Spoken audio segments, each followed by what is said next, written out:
what's up, y'all? It's your girl, Morph, and to talk about something that I have been, I ain't gonna say holding my tongue about, but with the videos, I just didn't want to go there. However, I need to go there. And y'all know your girl, if you know your girl had a mouth since she was born. So I just been, I would say, holding my tongue, for social media, for stuff like this. But as we can see right now, what's going on out there is just too much going on. And by the time, I know that y'all know exactly what I'm getting at. But today, I want to kind of start voicing my opinion a little bit more as far as what's been going on with our people. So, shout out to Pam C. Back in the day, with my undergrad, y'all know who you are. I was the public affairs officer. I'm gonna say my last year or so, or the year before last, the latter years before I graduated, for our people. That was the organization that we had down there. And I ain't just become the public affairs officer for no reason, because your girl got a mouth. Had that since pretty much I came out the womb. But trying to keep peace, trying to stay out of things and have conflicts going back and forth. So I have yet to post any videos in regards to anything in that nature. But maybe that's something that I was made to do. I need to be doing. I talk about it all the time. Of course, I see everything that's going on, but I haven't really said a whole lot specifically in any of my videos yet. So today we're gonna talk about one. Keep everybody in your prayers, all the families with the victims of everything that's going down with all the racism. But today I want to actually talk about, and I chose it specifically for a reason. Of course, we know exactly what's happening right now with George Floyd's family, with the whole situation, everything else that's coming up. I mean, I was looking at some stuff today, and I just found out about two men. They said maybe like roughly, I don't know, something with the number 10 days ago, or something like that, or had been hanging for 10 days, were found on some trees in California, like a certain amount of distance apart. One young man in one area, another young man not too far from it, maybe within miles, 10 miles. I don't know if that was a thing, but it was something about that. Y'all can correct me on that if you want to. My whole point of just the story is they were just recently found after the George Floyd incident, among with other things. And your girl in St. Louis right here, and just a week later, or a week and a half later, we had found out about the video being released in Florissant, which, if you don't know, is pretty much still St. Louis, and Ferguson still pretty much a part of St. Louis, which I hate that all the media blew up years ago and never really kind of mentioned it, but Ferguson is pretty much still St. Louis, y'all. But anyway, so that happened in Florissant, Missouri, where a young man was running from the police or whatever, and it was caught on the camera from somebody's Ring doorbell camera, security camera, whatever, and shows the man getting ran over by the police just not even too long ago, after the whole Floyd incident was all just exposed out on TV. So I'm just saying that to say there's just been several things going on. So many things, rather, have been going on even since then. But it's nothing brand new. It's been going on since the beginning of time. And so we know the highlights of the main gist of the Floyd situation and the Floyd family being like at the forefront right now. So we are aware there. So I didn't want to spend too much time talking about that incident. What I'm going to talk about today is also been in the media, but I wanted to just share my little point of view on this specific incident. So I'm just going to play this video while I am here with you guys and go through my opinions, because I had a few things that I wanted to mention about it. So I'm going to watch it.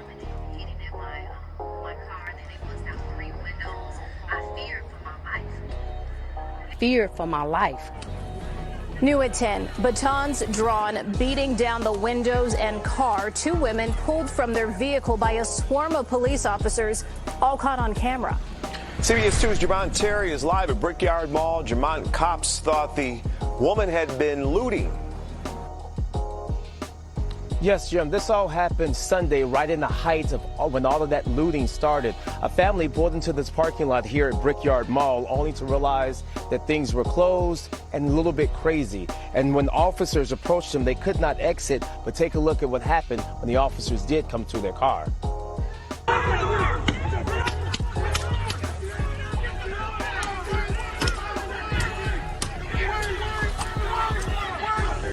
You see police surround this car. Inside, Tnika Tate and her cousin Mia Wright and others. Now, the family claims officers stormed their vehicle, breaking windows and pulling them out of the vehicle for no reason at all. But what bothers them most is that, what bothers them more than anything is that when Mia was yanked from the car, they say one cop held her down by putting his knee on her back and neck. They approached my car so forcefully where they just started bamming and hitting at my car. Then they bust out 3 windows of mine, and then they actually tore off my door handle, the passenger side door handle, and they literally drug my little cousin Mia out onto the ground. I felt like an animal. They pulled me by my hair, dragged me out the vehicle, had my face down on the concrete. Officer had his knee in my neck. I just felt like an animal. I felt like I wasn't nothing. Like I wasn't not even a human being at that moment. Now, Mia was arrested for disorderly conduct. Tonight, COPA has launched an investigation into what happened in this parking lot, and also the mayor is speaking out about what happened here as well.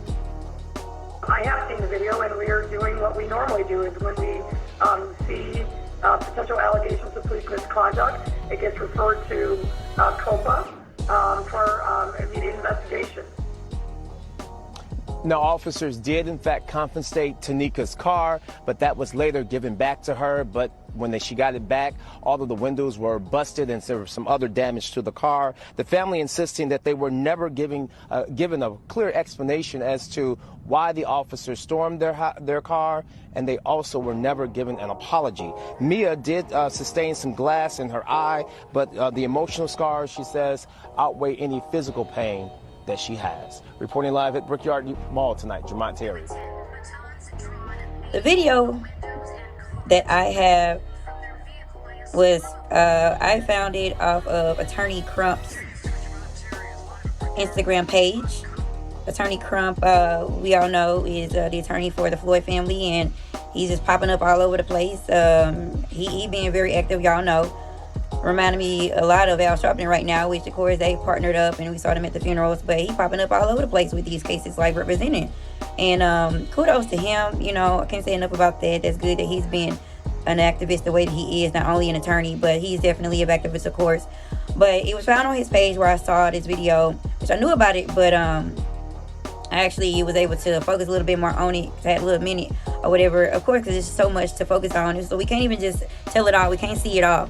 But I had heard about it, but I actually fully kind of looked more so at the video, because I think from the news when I saw it was just like a small snippet or clip, which this kind of still is the same, but a little bit more detail, and maybe just me paying more attention to it, which I apologize for that if it seems like some ignorance or whatever on my part. It's just so much, y'all, which that says enough in itself. But anyway, I want to voice my opinion on it. And the young lady, Tnika Tate, it was her car driving, and her cousin, I believe that they said, Mia Wright, who pretty much they attacked them. According to the story, they were just trying to go to some little local strip mall stores or whatever. They appeared to be closed. I'm assuming that they probably was going to leave shortly after that. At that time, the police officers claimed that they thought, and this is my number one issue with it, they thought that they were trying to loot the stores. Thoughts. So number one, I got an issue with that. First of all, I thought in this country that for the most part you need to treat us as being innocent until we're proven guilty with something. So for the simple fact that y'all telling me that the police officers made a statement and said that they thought that these people were looting is a problem in itself. I mean, I don't know how that many police officers came on the scene, regardless of what was going on. And if that was really the case, that y'all just thought they were looting, how did y'all, number one, get to the scene? No, number 2, number 3. How did y'all get to the scene that quick? As many police officers were there. So I don't know. Maybe they were sitting in the lot for a minute. I don't know. Just chilling. Ain't nothing wrong with that. I feel the same way, you know, when I'm going to various stores and I'm finding out one after the next that, you know, you can't go nowhere, you can't shop because of all the protesting that's going on right now, which I don't disagree with people protesting, you know, as far as what we need to do to speak out to our people. This is my protest right now, speaking up for my people. But I've had that experience, you know, with this situation going on where you try to go somewhere and you want to go grocery shopping or whatever it is you need to go and do and find things in the store, which has already been hard enough with the COVID. But I'm the kind of person where I have shopped online, but I'm not the kind of person that like to shop online a lot. I like to be able to feel, see, you know, whatever it is, if it's clothes or whatever. I want to try on everything before I can, you know, get it. So I prefer to go to the stores, and it's been really a challenge to try to go to stores and find things. So I find myself in probably a similar situation, if I can imagine being there, and when you go and pull up to a store and everything is closed and, you know, you may stop. I remember myself just a week or two ago, you know, trying to find a way to celebrate my mom's birthday and see what we can do because we all shut down. We can't have too many people in the house. Can't go out. So I was out looking for things, you know, for my mom for her birthday, just trying to make sure that she was honored in that, and having trouble and going from place to place with little time because everything's shutting down because of the COVID and the protests. You know, at first it was curfew set and things being by 8, 9, 10 o'clock. Then I'm going around in the last couple of weeks ago because her birthday was just in the last couple of weeks. And happy birthday again to my mom. I love you. Turned 60. And I go to these stores and they're closing and shutting down like 3 p.m., 6 p.m. You know, if you doing regular business hours, as soon as you get off, you barely get enough time to drive through traffic to get to a place before it shut down, and that's frustrating itself. So I found myself with plenty of times just like kind of rolling around on the lot, and I guess I better not be doing that no more if we got to deal with stuff like this, with what happened with Miss Mia Wright and Miss Tnika Tate with her car. And that's sad. But and I'm kind of ranting on a little bit, but I'm mixing a little bit about, you know, what's happened in my experience, just imagining what they went through. And let me just go into a little bit more detail about that. I'm gonna come back to the video and the incident that happened. But one of those occasions that I was out shopping and looking around, and one of those places was Brentwood Promenade, out in Maplewood area, still, you know, pretty much still regarded, it's still St. Louis. And this is a well-known area where it's a decent area. So it's a place where I can find things that sadly I'm not able to find in my own neighborhood, which is a whole nother issue in itself. If you live more so in a community where it's more African Americans, and you don't get the same things, you got to drive out to Timbuktu to get things that you would normally want in your neighborhood. Like we can't have things like that. That's a whole nother conversation, and I may, you know, do another video about that. But let me get back. So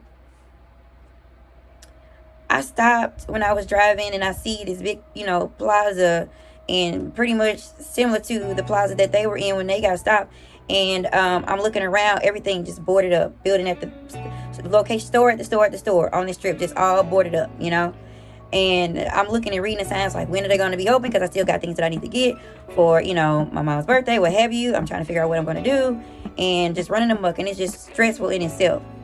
And they're like, 3 p.m. Oh, I'm sorry, we're closed. And when you looking at stuff up and they're not keeping current, when you go to like when you looking at your maps on your phone or Google Maps or whatever it is, mine is whatever for iPhone or whatever, the maps, and you type in the address and the store location come up and say it's still open, but yet you go out there and it's closed because they're not able to. It's happening so fast.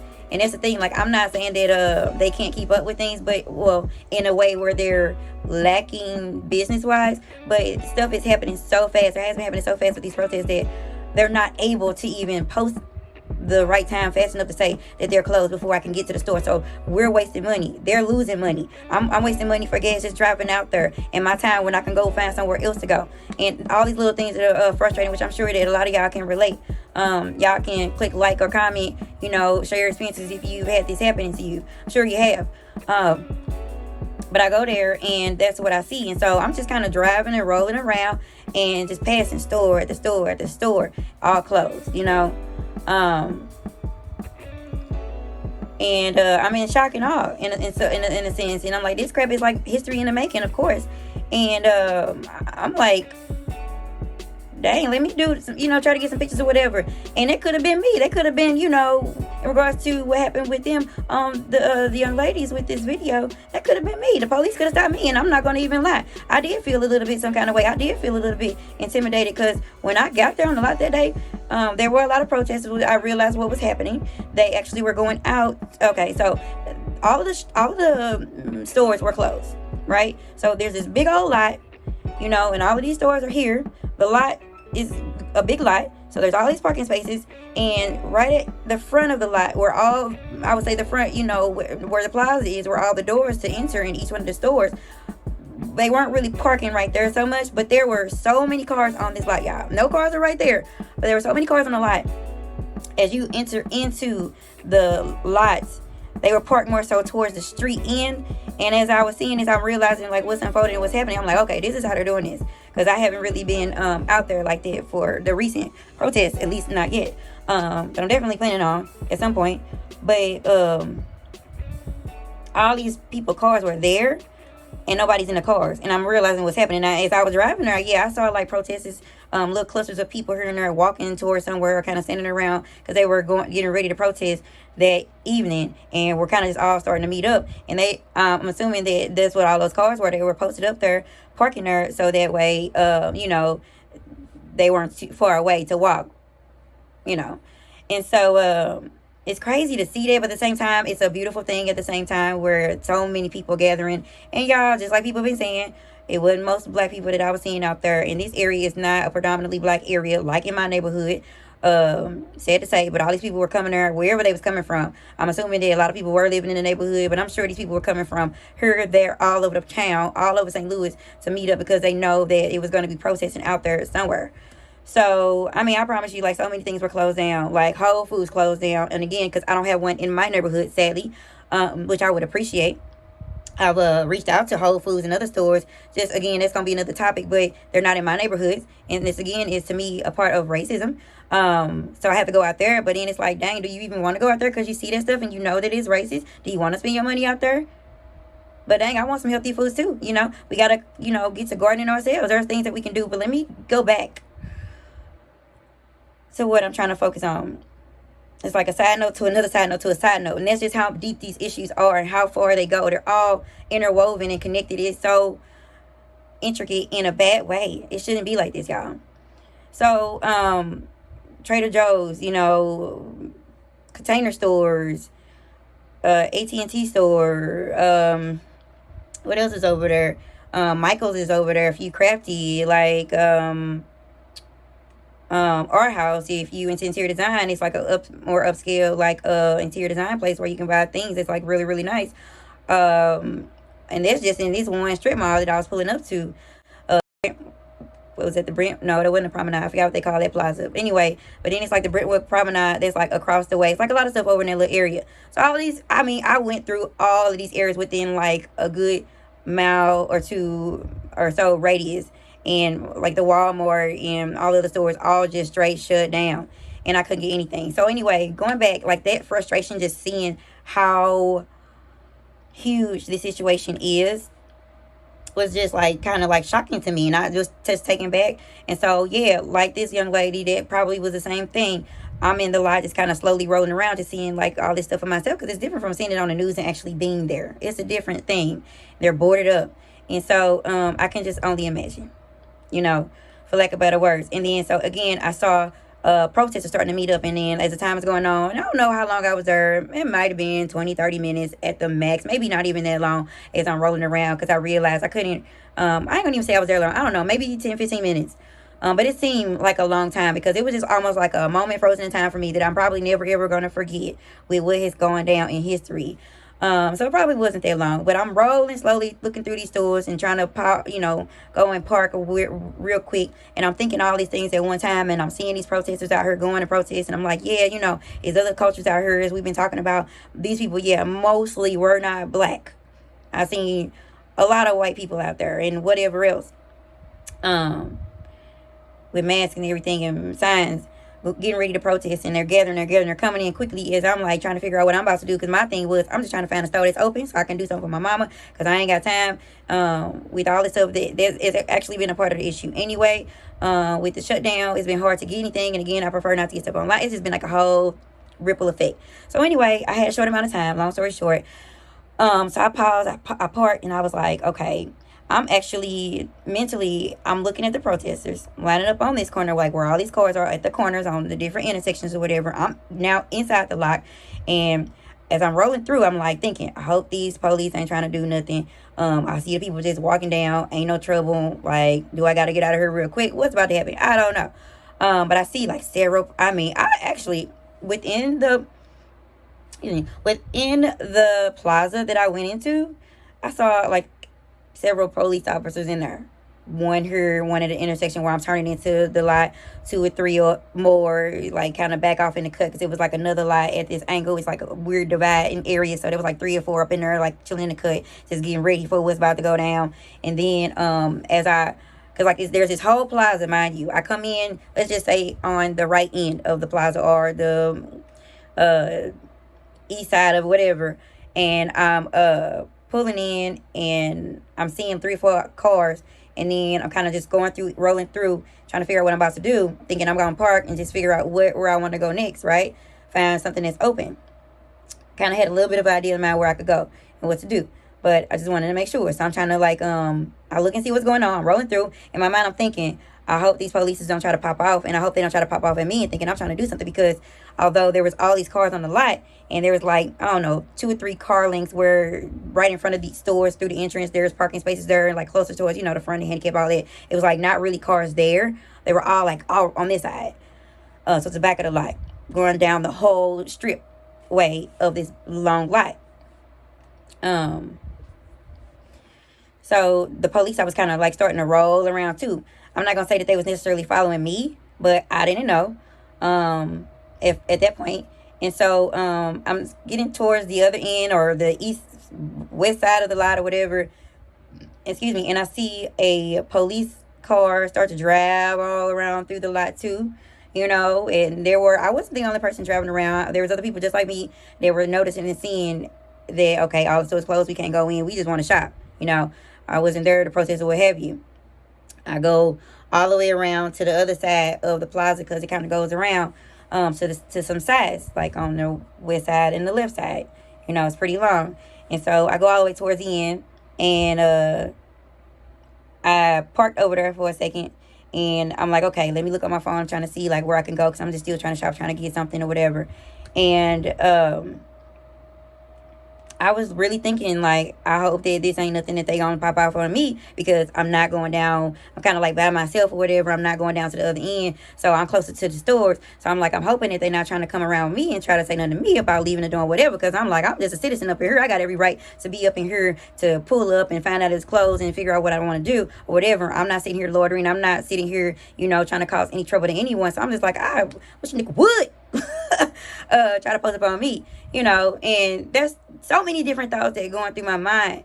But and I say that jokingly, of course, but, and I'm sorry if y'all feel bad about me saying that word, the N word. I try not to say it, but we still had our jokes, and then it's still the thing where if you ain't this color, then yeah, nah, ain't for you. But it's a joke, but like really, like I'm just really hoping that they not finna pop up off of me, because I'm just trying to mind my lonesome and figure out what my next move is, because it wasn't there to cause any kind of trouble. And so as I got to the other side of this plaza, I saw a handful of other people that I think some of those were kind of just sitting there waiting to group up with whoever they was looking for, a meeting for the protesters. But I think there was a couple people still kind of doing what I was doing, just seeing what was going on. I don't know, they were just spectating some way, trying to figure out what's going on with these stores too, trying to find another store to go to that is open. So, it's just the thought process that we as African American people have to endure through all of this stuff. It's ridiculous.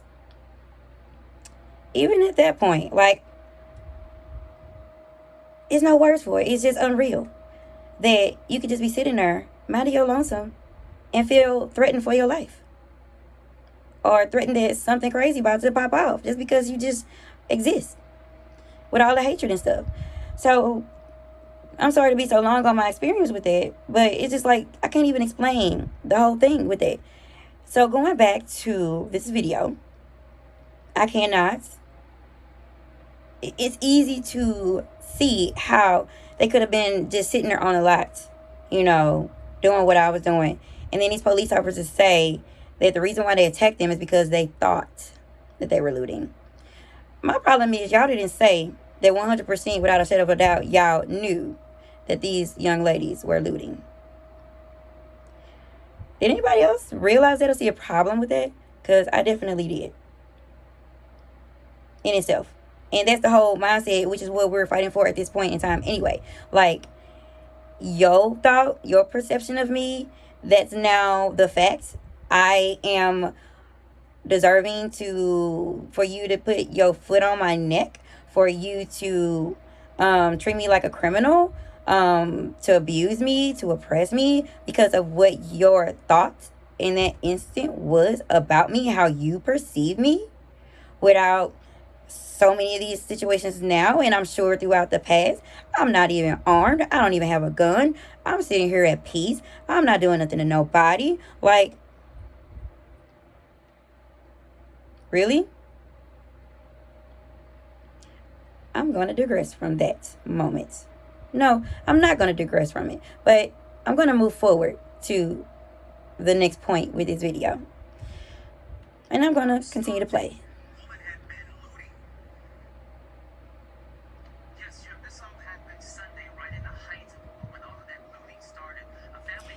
Okay, number 2.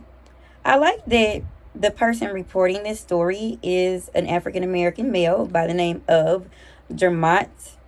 Let me go back up a little bit so I can get his name correct. Correct.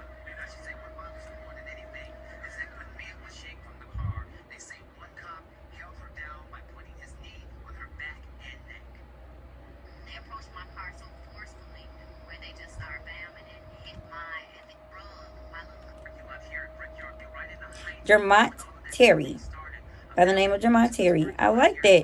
And one thing that like brings to my attention is, one thing that comes to mind with that is, I like that, and I don't know if this is just me or not. Please comment and let me know this specifically. Have you noticed more and more people of color have been the ones reporting these incidents lately?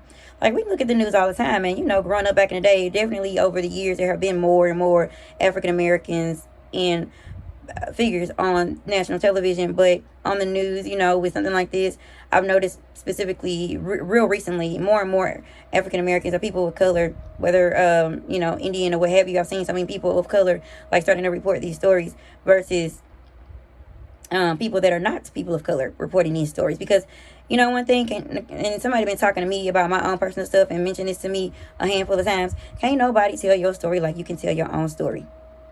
So a couple of things, I'm just proud to see that. I appreciate that for those who do support us that are not African American or people of color, to stand back and let us be able to tell our story, because it's been too long to not be able to be heard. So I don't know if y'all really looked at it like that, but to me that was just symbolic, you know, a little small piece of beginning healing, although we have a long way to go. I just wanted to mention it because I'll be analyzing all kind of stuff, you know. So that in itself was one thing that I did like, just noticing that among the other ones where I've seen this happen. But I just wanted to make that statement just to shed a little light on that. I appreciate that for the ones who have these same types of positions, not of color, and have stood back or whatever they doing to orchestrate people when they running these stories. I've seen a lot more. So I just wanted to put that out there. I'll continue the video.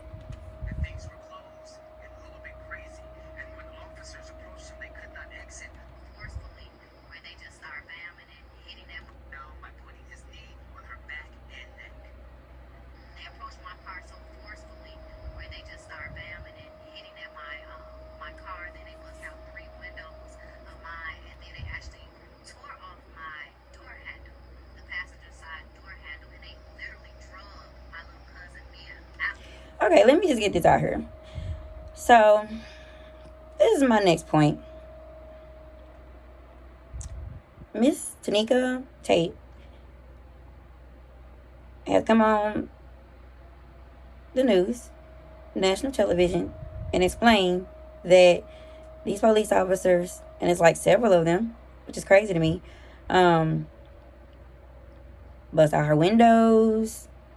I mean, you can see them in the video, just bam, bam, knocking the windows out. And she said they broke the handle off of her passenger side door, trying to get them out and do whatever it is they were trying to do to quote unquote police. Here's my thing. They said that they gave her the car back. And I know there's been things, you know, in the past. So many times we know about, like, what is it? I don't know if I want to, not casualties of war. It's a thing where, I don't know if that's what I'm looking for, y'all. Y'all can help me out. But the thing where when there's battles and wars, properties, and actually people, you know, innocent bystanders with certain things, situations, get injured or hurt, some to extent of fatality, when this type of stuff is happening. Okay, be it as it may. If this was a legit circumstantial situation, okay, her car got busted into. But for you to think that she was vandalizing and you to jack up her car like that, a physical thing, you know, I'm talking about the physical out of it, because money, cars cost money, right? Cars cost money. And I'm sure there was other things that got damaged and destroyed in the process of this. And of course, like, just the emotional trauma, the experience that you have to go through dealing with something like this. I don't know how you can try to correct that. But at the bare minimum, giving her a car back and all of the holes and everything is in there, glass and what have you. I'm going to need y'all to reimburse her for her car. I'm going to need y'all to fix the windows on that car. I'm going to need y'all to get a new door handle on that car. I'm going to need y'all to bring that car back and restore it. Like they say with insurance, bring that car and restore it back to its original state before this incident occurred. And better yet, not even that, buy this woman a brand new car. Better yet, buy her several cars. At least get her a new car and get Miss Mia Wright a new car. There ain't no reason in Hades why this lady should have to go and spend her own dimes to get this car fixed, or her cousin Mia Wright should even have to be a passenger in a car any longer with having to deal with this trauma. Y'all need to be apologizing publicly. Of course, as we know with all these other officers, they need to be removed from their positions. They need to be fired. They need to be prosecuted, convicted for what they have done. But she needs some restoration.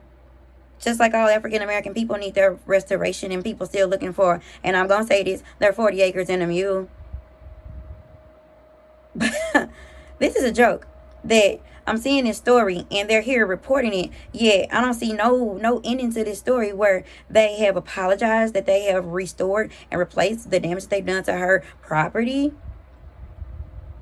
after they found out that she didn't do anything. They just gonna return it. And that's the thing that I'm sick and tired of seeing police officers do. You know, so much of this stuff goes in circles where, how many times have we not caught on camera the things that go on? And I hate that I even have to say that. The things that go on that these police officers do, and they never restore. I can even think to just, I mean, this is just movies. Just follow me real quick. It's been several movies out there where I can't think of any right now offhand. I want to say like Eddie Murphy, or was it when he played Axel Foley, whatever movie that was, and even like Marvel movies or whatever, where the law enforcement, they get mad when they see superheroes or people taking their own acts to be the heroes, and then there's this collateral damage. That's the word I was looking for, y'all. When there's all this collateral damage or whatever, they've mentioned it, where they're going through and they're just destroying properties and so much that can go on to that listed. This is collateral damage, and she didn't cause this. She didn't have no reason for this to be done to her. So I'm gonna need y'all to restore, okay? But in these movies, they talk about how, oh, this is the reason why we don't want you superheroes in our neighborhoods, or this is why we don't want that. We want the legal protectors, the officers in our neighborhoods, or whatever. Apartments, and it just was like this. And now it's whatever was there. I think that was an old police station, but now it's like this. It's massive. It's just like grandeur. It's just a beautiful building. Wonderful looking paved lot, little new planted little trees sitting there perfectly landscaped. Yet when you pan to the left, you pan to the right, or go down the streets in the neighborhood, yeah, there's some nice houses in the neighborhood. It's never been a real bad area. It's been a diverse area, which is why my mom chose to move into that area and don't live too far from that police station. And when we first moved there, yeah, it was another level from what we had in the past. Moving from the north side of St. Louis City, y'all know that would be like the area considered ran down now over recent years, from the past of what it quote unquote used to be like, I guess back in the 70s, maybe in mid 80s is where it started to go down. Before that I lived in the city, so I don't know. All I ever knew growing up was the north side was ran down. So we were there at some point, purchased a house or whatever. It didn't work out, so moved into this area, which seemed nicer. It was mixed. There was all kinds of, it was mixed. It definitely was mixed. And then after the Michael Brown stuff went down, it was, oh, that's such a terrible situation. Ferguson got a bad name. But anyway, there's still a lot of work that could be done in that neighborhood, because I think I want to say not too far from Ferguson area is Berkeley, which is all still St. Louis, ran down. And there's a lot of things that go over there that people say are hardcore. A lot of shooting and things going down in that area right along the way. So that's one area. And I'm sure there's a lot of other areas, Dalewood and a whole bunch of them, around that are ran down not too far from it. And even with right on that strip with Ferguson, where that police station is, where they were protesting years ago with the Michael Brown incident, that police station looks so much more grandeur, so much more money has been put into that alone than the rest of the neighborhood surrounding it. All the little local businesses around there, yes, be it after the Michael Brown protests, a lot of them just were destroyed even with that. But even before that, they don't compare to the way that this building looked and the curb appeal that this building has still to this day. Because experiences where I want to post things in my own experiences where we getting pulled over for no reason and I got to pay this ticket now. I ain't got no way out of this ticket now. Yeah, I can go to a lawyer to try to get this ticket, to do something about that, which I've done in the past, but still, then I got to pay the attorney and whatever court cost possibly that goes along with that. It's like a whole cocktail of things. We can talk about that. But it's all connected. So why is it that black people don't have money in these neighborhoods looking poor? Where are the people at, like in these other neighborhoods, stepping in to take care of these neighborhoods? And I talk to people from all walks of life. God has blessed me, and I would say even with the position that I have, I've talked to all people in walks of life where they can be living in a nice neighborhood and not really have many nickels to rub together in some instances, but they somehow living in a nice neighborhood where they house and have wonderful curb appeal. Man, they have a lot of money, but they may have wonderful curb appeal. Why is that? Why isn't the city looking out for us the way that the city's looking out for them with the piss poor effort that they're going into repaving our streets and giving us nice curb appeal for all of our neighborhoods? And I can say that with authority because, yeah, my degree that was so hard for me to earn, specifically studied residential and architecture and what curb appeal means and what it should look like. What is the standard on different levels? Why is it that these neighborhoods look this way? That's coming from an interior design standpoint, professional. Why these buildings look like that? Because they ain't nowhere near the quality they should be. So it's like, even with that neighborhood being a quote-unquote nicer neighborhood, which I will agree, community is way better as far as how it's ran and how it's upkept and the things that are more available to you, little programs, than it was living on the north side in the city. I would say that. But because it's still a more mixed community, this community was great. before the whole Michael Brown thing went down. And there's still good people over there where we can get along. Overall, there's still that. But of course, there's still racism always going to be mixed in if we don't stop this. But these different levels of community is what I'm saying. I feel like still with that police station looking as grandeur as it does compared to everything that was around, ain't got no business looking like that. Ain't got no business having this wonderful police station where it's got all these bells and whistles, every line, every crease, every angle with just nice detail. Definitely a lot of detail put into effort in all the things going down the street. Just look, piss poor. No help from the city. So I'll say this, we're wrestling against principalities, y'all. The scripture says we're not wrestling against flesh and blood. It's about the principalities and the rulers of this world, people in high places with hatred. This is what we're dealing with. So yeah, I would like to see this lady be restored. I would like to see them restore the car that she has, and also for her to receive another vehicle, and for them to apologize, and for these people to be convicted and charged for what they have done. So Miss Mia Wright is speaking about her experience and having her knee being, them putting their knee in her neck rather, and how she said she felt like an animal. She didn't even feel like a human being, just being dehumanized in the worst way. I thank God that she made it out of that situation, that she's still here to tell her story.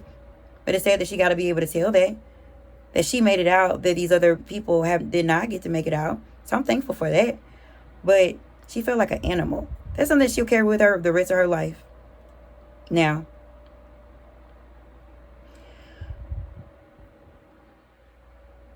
no words. So I think right now I am going to end this video. For my points, really, I pretty much mentioned what I feel like needs to happen, specifically in regards to that situation. But as far as all the other little things that are connected to it, all the hatred that is just going in a circle, it's like a catch-22 for us out here in this world. It really is a hard knock life. It needs to stop. It needs to end. People, please be in prayer. That's, people want to say, well, the least I can do is pray. No, the best thing that you can do is pray. Pray for these people's souls. Pray that we can forgive them. Pray that we can turn around. Pray that we can just stop losing lives. Let's just start there. That we can stop the brutality. Let's start there. Pray that we can have new laws put into effect. And I don't want to sound like a person right now with my glass half empty by saying this, but this stuff is written in the Bible, y'all. The book is written all of things that are going to happen and that's to come through the end times.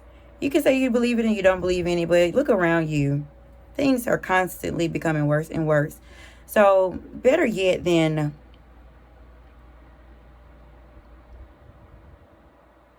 yes, I want us to continue, of course, to solve these problems and do things and put new laws into effect. But this stuff is written. So with the word of God, that's the only reason why I don't see it ending. Because even if they put new laws into place, even if they fire all the police and defund them like we've been talking about, if they don't stop the hatred, demonic spirits don't stop, it's going to just reappear in another way. If y'all can't see that by now, history just keep repeating itself. 1, 2, 3, 400 years ago, it was being lynched with ropes. And even with slavery, we're still being oppressed. There's still the hatred. Things are still happening. It's the same story, just another title of the book. So this world is, the spirits and Mother Nature is crying out. We need to wake up. People talk about being woke. No, you need to really wake up. And for me, salvation is the key. What can pierce through all things? Love. Unconditional love. In my experiences, you can say what you want, but that's the only thing that can pierce through all of this to get through. And good. And you know who that is? That's God. Jesus Christ dying for us, for our sins. And if you don't see that this is sins, then in 2020, your vision still ain't 2020. Your heart and your spirit and your soul, your inward man, is where all of this stuff starts. So that's what we need to be praying about. It's hard to pray for someone who done you wrong. It is very hard. But at the greatest of our works, that is what we can do. Pray for these people's souls. Whether you want to or not, that's what we need to do. And people talk about the Bible, turning the other cheek. That's how you turn the other cheek. So, don't get me wrong. There's other things that I also believe in and I agree with God being a God of war. Because if you turn a cheek and they still not listening, and you may feel like this controversial, but I can go into so much depth about this and why, and break it down to why I still feel this way as well. There are stories in the Bible where there were wars and things that were people that had to literally fight, and they were on God's side and did what they needed to do. It's a time for everything, the Bible also says. And yeah, nobody wants to see people being destroyed. No one wants to see blue lives or black lives being lost. But what is it going to take for people's eyes to be cleared and for them to become 2020 in their vision? I'll leave my statement with that. Pray. Do what you need to do. I love y'all beautifuls. Be blessed. Pray for me as I pray for you.